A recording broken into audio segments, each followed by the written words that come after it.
welcome viewers to this special Government Information Service interview.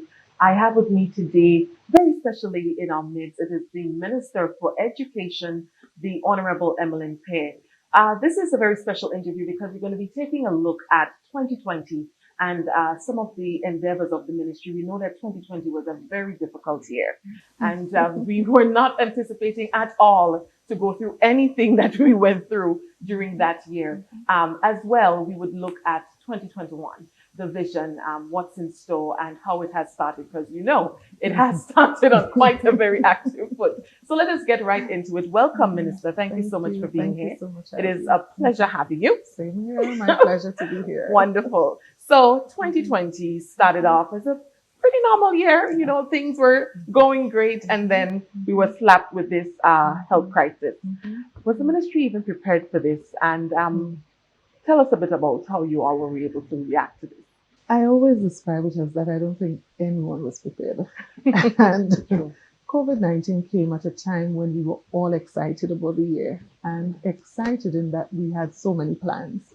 We had just brought in a planning officer, and of course it was a first for the ministry in that regard, in that we were looking at areas that we probably had not focused on a lot before. And so we went into KPIs and we went into strategic planning and brought all the departments together, and we set the minimum standards for each department. And we felt that we wanted to go a little beyond where we were before. And we were all ready to go. Yes. Every department had their plan. As a matter of fact, we had, I think, the first week of response from the various departments reporting on that very first month, the month of February. And then came COVID-19. Yes, and that changed a lot of things for us. So in March, we had the announcement by the Prime Minister. And I think for a lot of people, it was a very dreaded thing to watch. I remember hearing some people say it felt like listening to addresses during the revolution time, because people were at home and you were like, okay, what's going to happen now? That kind of way. And schools were shut down, basically. I think schools were the first thing to go, really, during that time, because we were trying to take precautionary measures. The ministry was not prepared for that. Not at all. So what happened next? And maybe if I go a little back, now we were looking on China, the US, we were looking on. And we thought, as a precaution, let us increase supplies. Let us increase the cleaning supplies in our school. Let us ask our principals to ensure the children are washing their hands and they're taking extra precaution. So we went into ordering large supplies and we were ready to distribute. We started distributing, and then we had to go to shutdown. Breaking the news was the first thing we had to do. How do we break the news to our principals? How do we say to people that we are going to close our schools? And so what we decided to do was to bring all of our principals together, explain the situation, and at that meeting we said, this is the next instruction to staff. It was a little bit awkward because you're moving from a situation where the only mode that you're aware of and the only mode that you've used is face-to-face. And now you're saying to persons, we are shutting down tomorrow and we are going online. Now, the very first option that we settled on as a ministry was the use of WhatsApp. And for many persons, this was like a crazy thought. How do you use WhatsApp to teach? How do you use WhatsApp to communicate with everybody? And it's amazing that now teachers are saying, I never knew WhatsApp had all these features. I never realized I could have done so much with WhatsApp. So that was a challenge, of course, getting persons to even visualize how this online thing was going to happen. And of course, the ministry, the technical team at the ministry immediately went on, researched and identified a couple sites, a couple recommendations they came up with of what is it you can do in this first week, this first couple weeks of the shutdown. So we provided schools with a list of sites that children and teachers and parents can use while we worked out the logistics. So the immediate was use WhatsApp, create your parents' chat, ensure that your students are connected in a group, share information, and use this list of recommended sites. That was our first instruction.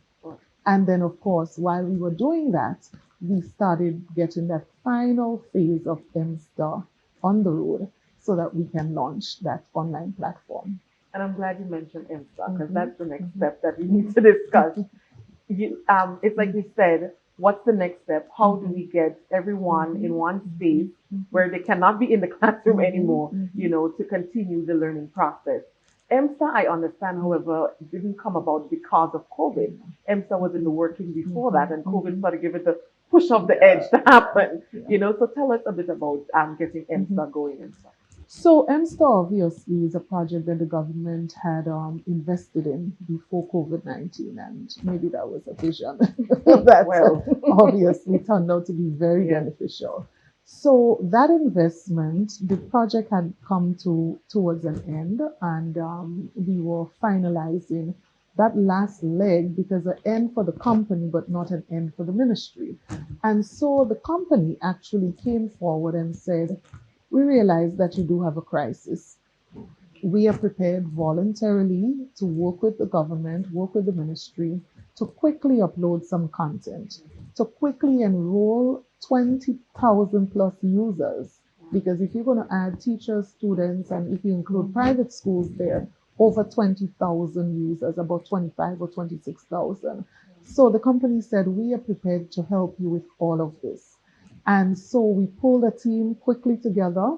It was not very easy because imagine you've just broken this news to the schools and they are trying to figure out how do we move from here, but at the same time we need data because you need all the information for all the users so that you can register them. And so imagine this company has to now register over 25,000 users to be able to access that platform. Of course, at the ministry, we also went into identifying some content that we could immediately upload. Our priority at the time was our Form 5 students. And so all of the CXC past papers that we had, everything related to preparation for exams, we attempted to upload it on that platform so that those students could have access. Immediately, we pulled our best math teachers because, that's our weakest link. And they started a production. Over 70 videos were produced during that period. And the whole idea was, how do you use your best math teachers to reach all of your students? We had to get creative. So we thought, of course, GIS is accessible to us, but not to everyone. And so we had to use all of the other television stations. We were very fortunate to get partnership from our major online partners. So Partygrenada, Nike Live, MTV Facebook page. And all of these people were so very cooperative, so very helpful. And then the conversation was, what about our special needs students? Of course, you have the primary students, the secondary students, they can access the math and, all the other programs. And of course, our teachers from the special education unit immediately came to the fore and they started recording. And we were very fortunate, Abigail. We were able to get some corporate sponsors. So Republic Bank, for example, was extremely supportive in that production, financing, because we couldn't rely just on GIS. Now, everyone was affected. GIS was in a mood where at any moment you can have press conference call. You had so much that you had to be dealing with. And so we could not depend on GIS at that time to do a production like that. And so we had to get private services. Fortunately, as I said, we were able to get some funds from Republic Bank that would have funded the special needs program, and we were very, very appreciative of that. The other projects, the other programs that were recorded, of course, we had to now go into a budget because remember, we never budgeted for COVID-19. So all of the supplies, all of the 70 plus videos recorded, we had to now go into the budget and start cutting. Where do we cut? What we won't do this year anymore because we have to do this. And so that was our challenge at the time, but it didn't stop there. The next challenge is that you have all the content, but we don't have devices. So now it brings us to the question of devices. because we know that the ministry worked tirelessly to Mhm, ensure. mhm, And as a matter of fact, the tablet in schools mhm. was a talk from a very long time ago. And COVID I really came know. out, and it really brought out the Mhm, best in a lot mhm. of us, because we Right. had Mhm, to, a lot of things that we were talking about, mhm, thinking about, mhm, planning, mhm. had to come out of the Yes, woodwork, yes, you yes. know. So then Mhm, we had the tablet mhm. distribution, Yes. and it didn't Mhm. even start there. We had to get the tablets here, and that was another issue. So tell Ah. us more about that. It has been a rough road. So you talk about a long time ago. Our party, the New National Party, did make a commitment that we were going to provide tablets to students in school. I've been one of the persons who strongly discouraged rushing into an initiative like this. And so I remember several placards, during carnival and other Very good. activities, May Day activities, asking where are the tablets, Mm-hmm. if we are going to be drinking them and all of those kind. And I was never bothered by it because Mm-hmm. I've heard the stories.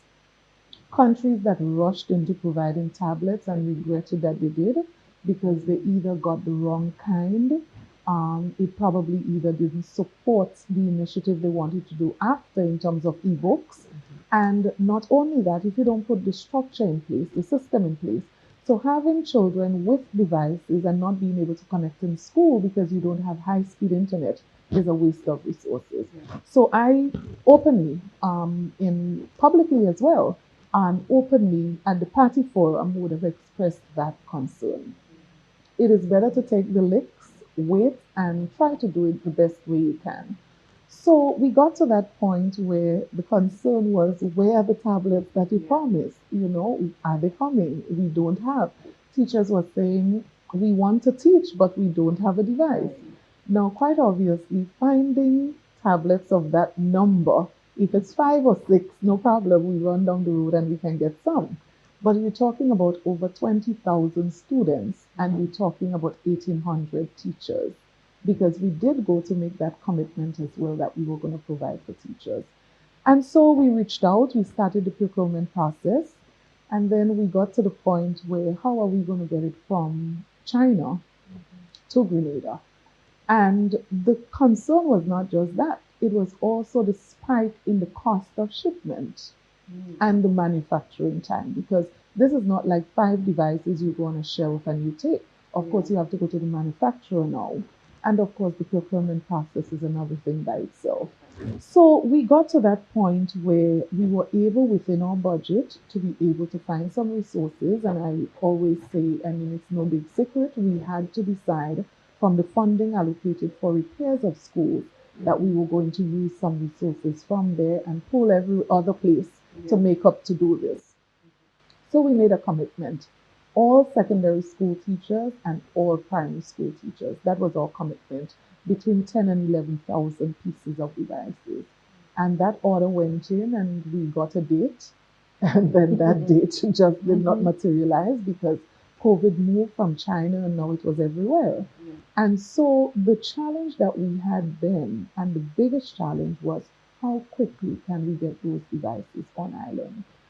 We had to shift from one mode of transportation to another. The cost might have been increased maybe three times because of that. But we were very, very sure that what we needed to do was to get those devices here.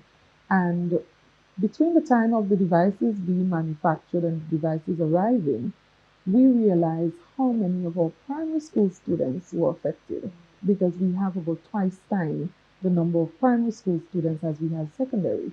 And by that time, we made another decision that we were going to go beyond secondary schools and we were going to cater for the primary school students as well as the teachers. Mm. And so we went further into procurement again, finding the Wow. resources, and we did make and fulfill that commitment of actually purchasing those devices. So those devices are also starting to arrive. We have most of them on island, and we are going to be starting the distribution for primary schools soon. So when it came to the distribution process, so we're talking about schools closing in about March, Mm-hmm, and then the mm-hmm, preparation for exams, and so with mm-hmm, CPEA mm-hmm, and CXC. mm-hmm. And then I remember we had to let some of our students back in because they had to finish SPAs and all these types of things. The Mhm, tablets were not there at that time. mhm. Right. So the tablets were not there at that time, no. But what we did as a sort of supplementary activity was to actually partner with a company overseas where we actually made an app available for our Okay. students. And we Mhm. tried as best as possible to cater for students at the secondary school. Because remember, too, at the secondary schools, you have the labs, you have the Right. computers there. So we were not very concerned at that point. What we were most concerned about was content, and over 20,000 questions, practice questions, we made available to Of them. course. Mhm. So, in terms of the M-Star platform, because I don't want to leave Mhm. this point because it's Mhm. so important, Mhm. it was not a new initiative that Mhm. popped up because of COVID. We Mhm. learned that Mhm. Mhm. COVID came and it pushed it Mhm. into Mhm. um, initiating and Mhm. operating and so Mhm. on. Mhm. Grenada was recognized highly for this. Mhm. Mhm. You want to tell Mhm. us a bit about that? Yes, and the truth is, sometimes when I sit among persons within the region outside of Grenada, I get a bit uncomfortable sharing our situation. And you don't want to sound boastful, you don't want to sound like we have done it all, but the reality is that at the regional level, we do have challenges. As I said, we were very fortunate in Grenada's case that we were able to tap into some resources that would not have been possible had it not been for some funding from the Caribbean Development Bank. So grant loan arrangement that we had already approved, the funds were there, and so we were able to do this. But unfortunately, many of our colleagues in the region did not have that opportunity available to them. And so even countries that might be considered more economically stable than we are, they were making appeals to the private sector to come out and donate and to help, right? Um, in some cases, they were making concessionary arrangements for parents. So, parents, you can import a laptop or you can purchase something online, and we're going to give you concession, when you're getting ready to clear it. So, we were very fortunate. We were very blessed. And I always like to insist on that. We were very blessed during that period that we had a source that we could have tapped into. But not just for the devices. When it got to having these students return to school, then there was the question of how are we going to ensure that the environment is safe? So you're coming from one end of the stick and you're on the other hot end. So we've crossed the bridge and now they can go back to school. And the question is, how are you ensuring that they're safe and that our teachers are safe?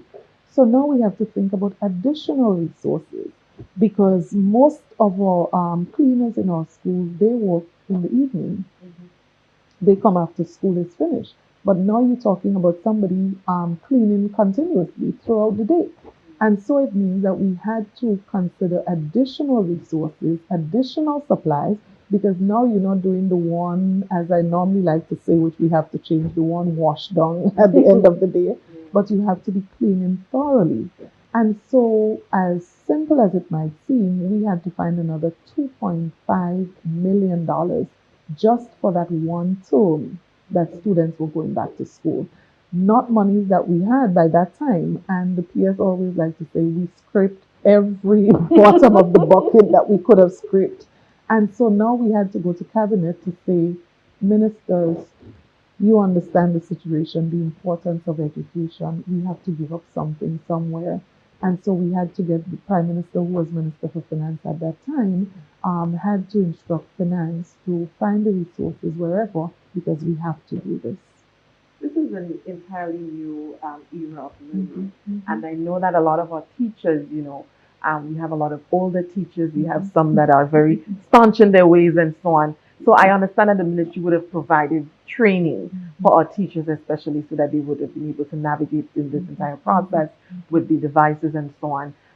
What was the training that was offered to our teachers and how well received was it? mm-hmm. And the training came with challenges as well because getting some people to open up to the training was a challenge, just to Yeah. open up to the training. And it is not just by age, meaning the Oh. most senior teachers. Very good friend of mine, a teacher, he's obviously in his 30s. Mhm. He said to me, he actually came to visit me to say, I think that's it for me in teaching. There's Wow. no way I can fit into this online thing. That's how Wow. we describe it. Very good friend of Yeah. mine. And I said to him, don't be discouraged. Don't be discouraged, Mhm. He said, no, this computer thing, I'm not this type of person. I don't think I could handle this. I like Right. my chalk and talk, and that's what I'm Mhm. accustomed to. So even younger teachers were challenged. And then you had those who say to you, I've never used the laptop before. I never used the device. I don't even know how to turn it on. So while we were thinking about teaching teachers how to present a lesson online, how do you get into online education, e-learning, we had to now focus on computer literacy, Yes. right? So you, of course, had teachers across the board at different levels, some who would have done university, and so they accustomed to Moodle, and they're very familiar with online learning. So you Mhm. have that group of teachers. And I remember when I tested it myself and invited a teacher, just sent her my own password and access, and said, just get into this and give me your feedback. She Mhm. said, oh, Minister, this is just like what I used in university, right? Mm. Because it's the same Moodle Mhm. platform. So you have those teachers who are quite experienced, ready to go. And then you had those at the other end of the stick, which is persons who probably never use a laptop before, never use a Right. device. The only thing they were comfortable with, taking a call and making a call, right? Yeah. So imagine having to manage those two extremes. And the question was, how were we going to do this? And our first attempt, which worked beautifully, was to identify some of our best IT teachers in our Right. schools. Okay. We thought if teachers are reaching teachers, they might be far more receptive. Okay. And so we got our best IT teachers, actually engaged them in the Mhm. planning process, and they led the training of the teachers. And we also trained by levels. So we had the beginners level, we had the medium Right. level, and we had the advanced level. And during that period, we would have trained over 1,200 teachers, right? Mhm. Which is most of our teachers in the system. And then we thought, the vacation is coming up. We still have a lot of work to do. People were complaining they're tired and they're Yeah. stressed and the Yeah. lockdown and the Mhm. psychological effects. And we thought, how could we go 8 weeks without training? Because Yeah. we have to be prepared for September. Mhm. And we thought, you know what? Let us just give teachers the option. Do you want to use the period for PD, personal Mhm. development, to continue your training, or are we prepared to give you that time off? Mhm. And I was amazed at the hundreds of teachers who Wow. signed up voluntarily to Yeah. continue the training. Now, while we've done a lot, we are still very far away because there's so much to learn. So Mhm. you're not just learning computer literacy, you're not just learning how to put your work online, but you have to learn the creativity because if Mhm. you're going to make it too boring, the children are not going to look on. Mhm. And you also have to learn to use a different medium that you're going to use. So you have to Of learn course. Zoom, you have to Yes. learn. So if you're going to be looking at into Zoom and all the child is seeing is the roof, then you need to learn how to make sure that the Yes. camera is focused. Of So there's course. so much to Yes. learn. Yes. And so we could not do everything at the same time because you would have information overload. And so we True. will be continuing in the coming week, we will be continuing training, and training will be ongoing for our teachers. I know apart from the training and so on, getting teachers to be able to use the devices and that kind of thing, we're talking about connectivity because I know some parents as well would have complained, okay, well, you give my child a tablet, but with the internet, and that kind of a thing. And you hear these comments all the time. So tell us about the connectivity problem and how the ministry is able and have been dealing with that issue. Yeah, and one of the ways is to condition your mind that Yeah. once you've solved a problem, then there's the next Oh one to yes. be solved. So we basically addressed the device problem, right? And then the next issue was connectivity, Hmm. still outstanding. Fortunately, we are way ahead on the Okay. subject of connectivity. Why? Because if we're not on a lockdown, we don't have a major issue. Hmm. And that is before COVID, again, visionary. We did that project with the CASIP project where Yes. we would have Hmm. installed high speed internet in our Our schools. schools, yes. which means that most of our students and teachers can be online at the same time. Mm-hmm. Now, of course, we are still working with Digicel, to make sure that we sort out all the little tweaking and so that needs to be done. In some cases, we do have, and quite obviously, if you're traveling from Grenada to St. George's, there are some parts over the Granite Ivy you would cut Well, off. true. Yes. And so I would imagine, based on the location of a school, you might not Mm. get the kind of quality that another school Mm-hmm. may get. So we're working through all of those issues. But every school, a project over $3 million. And Wow. what was beautiful about this is that we extended it to the private schools as well. Okay, So from good. Mm-hmm. preschool all the way up to even our libraries, community libraries, were benefited from that. Okay. So we have that in place, which is beautiful if there's no lockdown. Mm-hmm. So as a child, you go to school, you don't have internet at home. Of course, you can download everything that you need to use at home. You can download it. But another thing that is also beautiful is that when we went into ebooks, we ensured that those books did not require internet, that the Good. child didn't need Yes. internet at home to use them. Mm-hmm. But then what if I want to go onto YouTube to look at a video that is educational? Or what if I Yes. need to go to a site Right. that I need internet? So I need to Google, for example. Now that remains a challenge for us. Mm-hmm. And so what are we going to be doing? One, we actually did work with our service providers and of course the kind support, both line and digital, and they zero rated all the sites that we gave to them. So the Mm. MSTER login platform, you did not need to have constant internet available to do so. So I always use the example, if you have $3 credit on your phone, Mm-hmm. you can use that all day and Mm-hmm. you would still have Still your have your $3 $3, credit, right? right? That's a simple way of explaining Yes. zero rating. And Good. then the other thing that we took a decision on as government is that we have to start viewing internet connection no longer as a luxury, but Mm. as a necessity. Yes. So some time ago, a parent who did not have electricity would put that whenever she is Mm-hmm. able to do so. And now at the constituency level, we've been assisting parents to install Okay. electricity in their homes. Now that those would be vulnerable families and families with students in school. Yeah. And we have done quite a large number of persons because of course Wow. if you're going to be putting internet you must first have some level of access there. Mm-hmm. Now the second thing is that we are now looking at internet service in the same Mm-hmm. way. So in this new year we are going to be helping families where there are students in school where they are very vulnerable and probably never had and cannot afford. We are going to assist those families. So that is very good to hear because I know a lot of people were very concerned about that. And like you mentioned, going into this year, and we're going to get to that soon, it has started with its challenges already. So, that is very, very good to hear.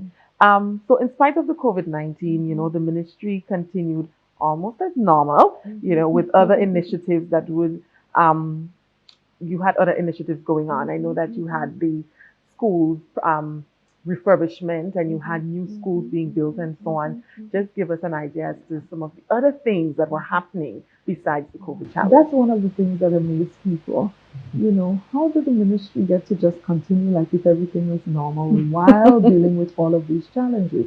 And I always say it's because of the support we've had from our partners. And there are some dedicated people in the Ministry of Education, very dedicated.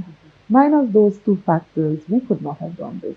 So our partners, our stakeholders that have been supportive, and the team that has been, there are people who went throughout the night into the morning during this period to make some things possible.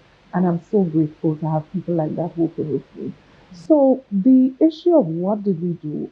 For example, the construction, the repairs of school, this was never interrupted by COVID-19. We continued as normal. So we published a list of over 75 schools that we were working on, and we continued throughout the year to work on those. I believe we had over $50 million allocated to that. And for us, this is important because when COVID is gone, we still have to deal with those challenges. And so we were determined we were not going to stop. We have done very well in that area, but there's still a lot more work to do, and we are committed to that. Scholarships. Yes. persons felt, how could you be talking about scholarships In a time now? like this, yes. Yes. And, for us, we could not see how, at the same time, the same way, how do you not talk scholarship? Yeah. Because after COVID-19, we still have the development of Grenada to talk Like about. yeah, yeah. And so at the end of the day, we did not want to put things on pause because of COVID-19. So over $20 million committed to all of those scholarships. So in partnership with various governments, the People's Republic of China, Cuba, we had, of course, our local partnership with St. George's University, and so many persons are so grateful that in a time like this, they are not denied an opportunity. I remember one case where the Chinese ambassador actually called me into a meeting concerned. There were two students who decided they were not going. They were so afraid, so concerned, and despite all efforts made, they decided that they did not want to go.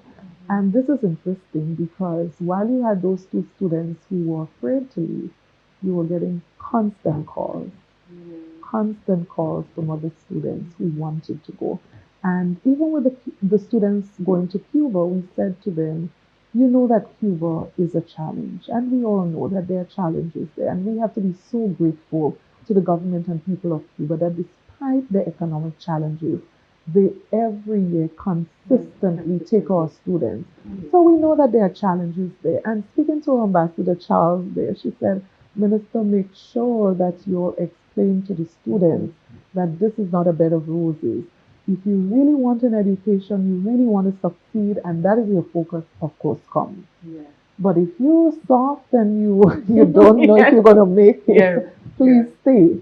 And so I said to PS, call them, all of them, get them on a Zoom meeting and make sure you explain, make it as clear as possible what the situation is. And it was so amazing. Every student said, we still want to go. Right? Yeah. And so we were very, very encouraged by this, and we continue to work with our students.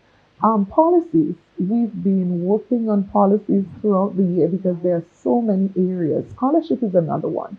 We've been granting scholarships, and of course, there are so many gray areas, so many gray areas. So one student said that they were told by someone in the Ministry of Education that it's okay to serve your bond in another country, which is totally not the case. Right. Yeah. Now, if you don't have things properly documented in the form of a policy, you're going to have problems. You saw what happened after the release of names of students and the request for transfers, and persons are not sure how it works. If you don't have everything documented, then you have those kind of challenges. So we wanted to make sure that this year, 2020 year, was one in which we documented as many things as possible. We put structures and systems so that the system itself would be able to function more efficiently in the new year. And we didn't want to wait for after COVID-19 to be able to do this. And that was significant. There are a couple areas that we did some major reviews, and we actually brought in teams of persons in the midst of all of this. Our school books program was one that we did a major review last year. The findings were quite revealing. The millions of dollars we were wasting there. And, sometimes people still argue, should we continue or should we not continue? When you have evidence in front of you that says, for example, that you have to discard over 30,000 pieces or of textbooks, that's enough to tell you. And no major fault of yours is not that you bought the wrong book, but it's just that the edition just changed. Right? What do you do with these books? And so the challenge of helping people to understand, it is not that you have anything against textbooks. It is not that you're too technological, you're too digital. It's not that. You see, we have to be real. When you look at the amount of books we've lost, parents who never return, I mean, the evidence was just sufficient to make that decision. And so we are going to continue investing in a small number of books, but we are going ebooks. And of course, when it comes to reading, we are not saying that the children would not interact with the textbook. And that is why we are so fortunate to have GSI, for example, the construction of libraries Yeah. and the stocking of those libraries with the books. Of course, we have other partners like Hands Across the Sea that have been helping, and so we are very fortunate. We have nothing against textbooks. It is just that when you're going to be investing significantly in a program like this, maybe if all the books were remaining in the school, it might be a little bit different, but then you still have to deal with what do you do with the old edition. Okay. So let's talk numbers for a bit. During the interview, you would have alluded in some sort of way some of the money that you have had to expend. And you mentioned having to find money in all nook and cranny of the ministry just to get things going. How hard did COVID hit the purse of the ministry? Very hard, very hard. And I know, the team at the ministry, management team, the PS, finance officer, I know this was a stressful time. There are times when the response would be, Minister, we don't have any, nothing left. And the response would be, such again, let's try, there must be something, there must be some way. And so it was we would have exhausted every bit of resource that we had last year, right? There was nothing remaining. There was nothing you could have found because we had to utilize everything. And so just that e-learning project initiative, I'm sure we would have spent over 20 or committed over $20 million. Wow. It was, and that is not talking about the 20 million when it comes to scholarship. It's not talking about the 50 million as it relates to repairs of school, construction of schools. And, we just did not want to put things on pause because we had a virus or a pandemic of this magnitude. Education for the government of Grenada.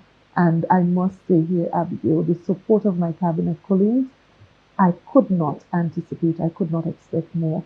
And I think it's because everyone values education in this way. Definitely. That is a lovely story to tell, most likely.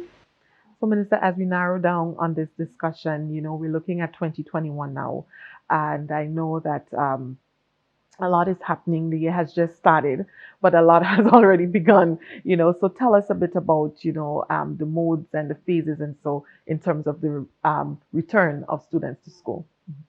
And COVID has been very useful, very insightful. Yes. And when you look at what it has done for us, I believe we are all in a better place because we have had this experience. Could have caused a lot of problem, a lot of pain, a lot of discomfort.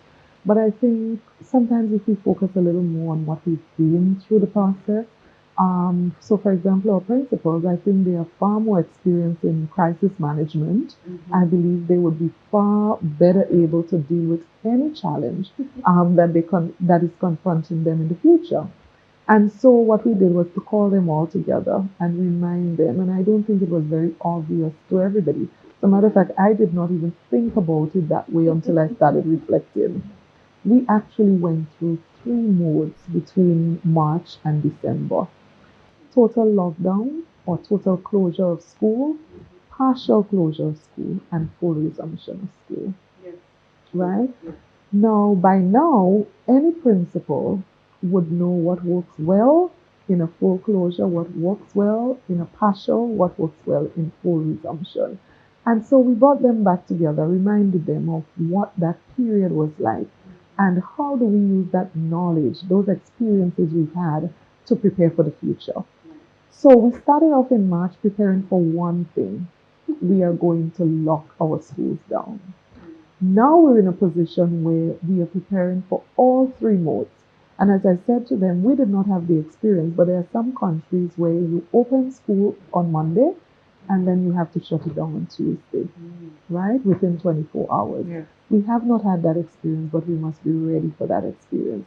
And so the challenge now, we are challenging ourselves to move seamlessly from one mode to the other mode. That is our challenge this term because we don't know when and we cannot figure out when, right? Exactly. And so that is our first objective, to try to prepare ourselves to move seamlessly from one mode to the other. So the 11th of January, of course, we did say there will be a delay opening, and so we delayed by 1 week. Right. But we are moving to open on the 11th of January, and that would be the mode that is partial closure Mm. of school This. or partial opening. Mhm. And in that mode, we would have our form size students, all of our exit forms, all our exit levels, speaking about 4 plus in the preschool, all the way up to our form size at the secondary school. Um, the whole objective there is to get these students settled in, right? Of course, we consider them to be extremely important at this phase because they are working with a deadline. They are Yes. preparing for exiting a particular class. So there's so much that they need to know that they probably don't know at this stage. So we give them the first opportunity. Providing that everything remains as it is or improves, everything improves, we intend to move to the next mode, which is that we are going to move to full resumption. Okay. Now, there are two components of the full resumption that now is hindered and hinged upon how are we sitting in the full resumption. Yes. So there's so many things Yes. to We consider. still have to observe the We protocols. still have Yes. to observe. So persons often question, why is it that the child cannot go to school every day? There's just one simple answer: the size of the classroom versus the number of students in the classroom. Yeah. That's it. We never pass a rule or make a rule that says this child must come 1 day a week or that one must come 5 days a week. No. It's always to do with the 3 feet or the 6 feet physical distancing. That is what determines how many days a child would be able to go to school. So there are some schools where, regardless of 3 feet, 6 feet, even 12 feet, you'll be able to have every child in school every day. But because of the population of some schools, so large schools, Grenada Boys Secondary School, St. Andrew's Methodist School, because of the population of those schools, it would be significantly impossible for True. every child to be at school if there's a 6 feet physical distancing protocol in place. And so we are hoping that by the third week, which is the week following the one coming, I think it's the 18th of January, our hope is that every child would have an opportunity to return observing the 6 feet physical distancing. But as I said, there are some schools where that would be impossible.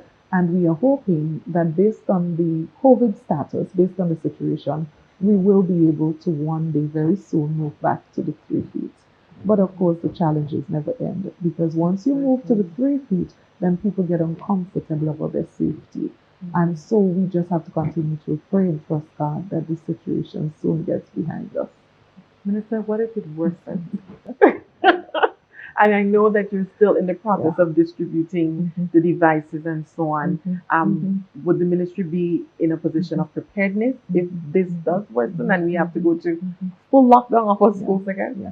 So while we're very optimistic, we have to be realistic at the same time. So what are we doing? We are speeding up all processes. So within this first week, while the students were at home, we try to ensure that every primary school teacher get the device. Right. Right? So that was our objective.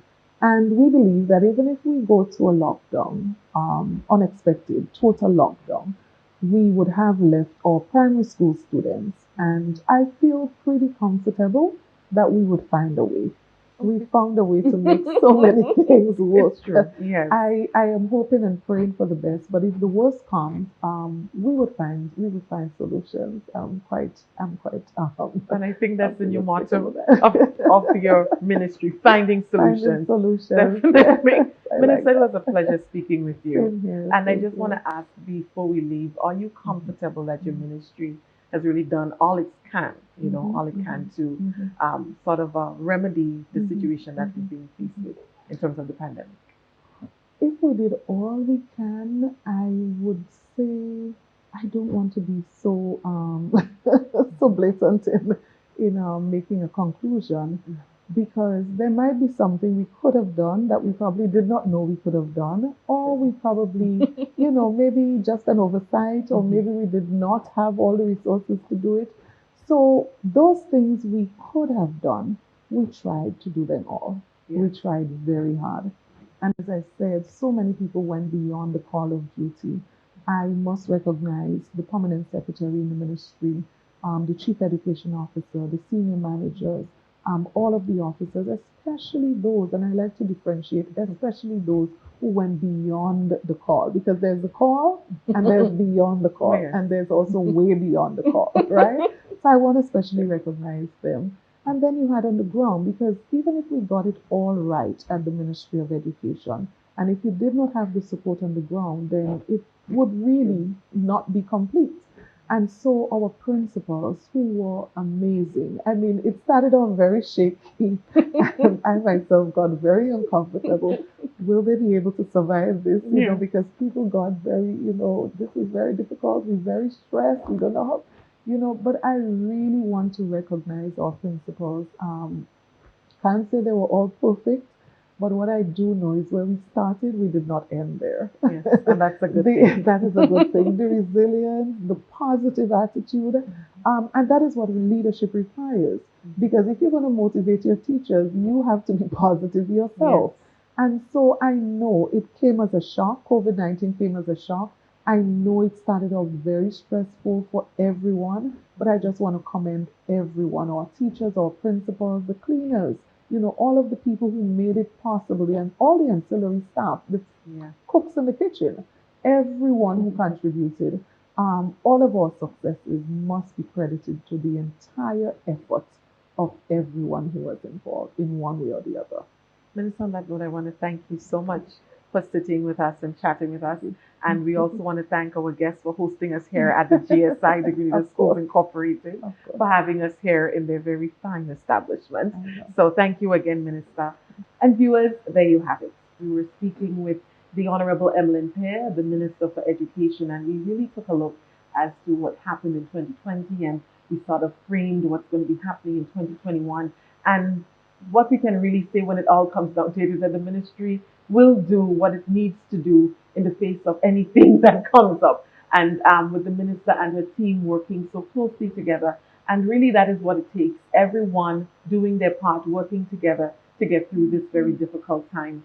We know that 2021 may not be a very easy year, but you know what? We are going to get through it. We are a resilient people, and definitely, the experiences of 2020 would have proven that to us even more, that Grenadians are really and truly a resilient bunch of people.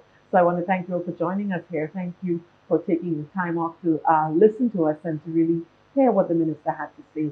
And please do remember to stay tuned to other GIS programming. I'm Abigail McIntyre. Thank you.